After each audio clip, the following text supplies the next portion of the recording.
Austin. He's given his icebreaker. Welcome to the club. I'm excited to be here. Learning a lot about Bitcoin. I'm excited. Everybody sit up in your chair, please. Take a deep breath. Thank you for that. It's time to dream again. Do you believe that? Mr. Toastmaster, who just left, fellow members and guests, my name is Austin Haynes. I'm excited to speak with you tonight. So I want you to imagine this, a visualization of a young boy crouched down in a dimly lit room while on the other side of the wall, his parents battled their way into divorce. And in that moment, that young boy didn't feel good enough. And in that moment, an achiever was born in that little boy as he rode the divorce into poverty.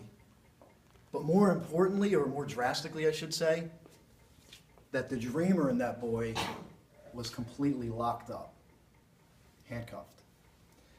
So that little boy was me. We'll let the elephant in the room.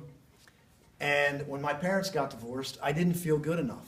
I felt like something was wrong. And you know what's interesting? Have you ever made a key decision in your life where you made a decision, I think I was about a 5-year-old boy, and you make a key decision at 5, but you don't recognize it till later? This happens a lot, believe it or not. So I didn't feel good enough, so guess what? Achiever was born, and I was going to prove how good I was. So I got into sports.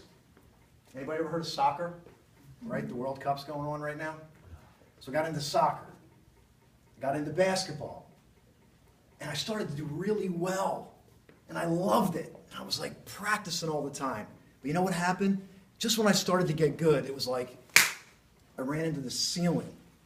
And there was a voice in the back of my head. It said, hold it, put the brakes on, you're not that good. Anybody have a voice like that? Why don't we grab that voice and just get rid of it, right? But I didn't get rid of it because I didn't know what it was. So I kept going on with this voice in my head, wondering why it would have kept holding me back. So I mentioned to you earlier, poverty. Has anybody ever been impoverished before? Wow, doesn't feel good, does it? You know, I was in poverty because we were on food stamps. Anybody ever see food stamps? It's like funny money, right? It almost looks like Monopoly money. It's like a joke, right? But I knew something wasn't right, even though I had everything, so no complaints here. This isn't a pity party. But I knew something wasn't right. But the culmination of that happened when I went to the store. I was sent to the store to buy milk and feminine products. Is there any husbands in the room? Have you ever gone to the store to buy your wife tampons? Look, okay, a brave guy. You're too embarrassed to even mention it, right? So it's embarrassing, right? So I go to the store, and I'm like, I'm going to get this thing in the bag, and I'm out of here, right? Guess what happened? My friend just happened to be in the store. So I'm buying feminine products with food stamps, and another key decision. I never want to feel like this ever again. Again, it wasn't like I lacked, but you just recognize things growing up as a kid. You're more impressionable. So I knew that I wanted more. Good news. I got a shoe shine kit. Anybody ever see those old-fashioned shoe shine kits? I got one. I didn't know what it was at first, but I was like, this is cool. I'm going to grab this thing. And fortunately, I lived in a town where there was more bars per square mile than any other town. I think they were in the Guinness Book of World Records. Great, right? So now I get to go into the bar with a shoe shine kit as a young boy. So I go in the bar, and then, first of all, the bartender's like, hey, get that kid out of here, because he sees this young boy walking in. So I would go, I'd hold up the shoe shine kit, and guess what? The bartender would go, oh, come on in.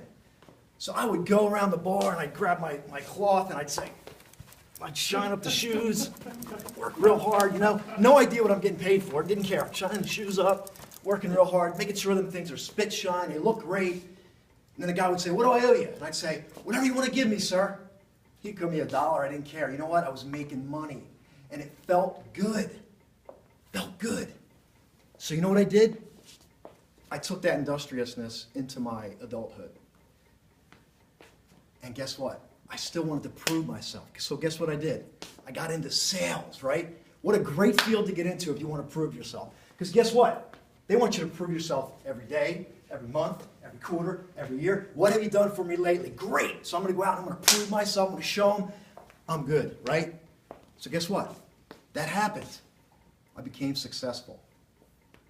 And I made money. Anybody ever have a breakthrough? You make money? Feels good, right? But you know what? I still felt unfulfilled. Why did I feel unfulfilled when I had success? Do you remember when I started this story and there was a dreamer that got locked up? Well, that dreamer, despite the success, was still locked up by those self-limiting beliefs and that little voice that kept talking. And it's funny, I just got a message from a woman today. You know what she said? I always believed in you more than you did in yourself. Just today, I said, wow. It just was a confirmation that that is so true. So I stand before you today as somebody who's gone on a journey of personal growth and created a program and a system where I stand before you and tell you that I can believe that I can truly be, do, have, give, feel, or experience what I truly want. The question is, do you believe that for yourself? I challenge you with that question, and I compel you to grab a hold of it. So I'm going to leave you with two things. One, it's never too early or too late for you to set that dreamer free, because that dreamer is dying to get free. And the time is now to dream again. Thank you.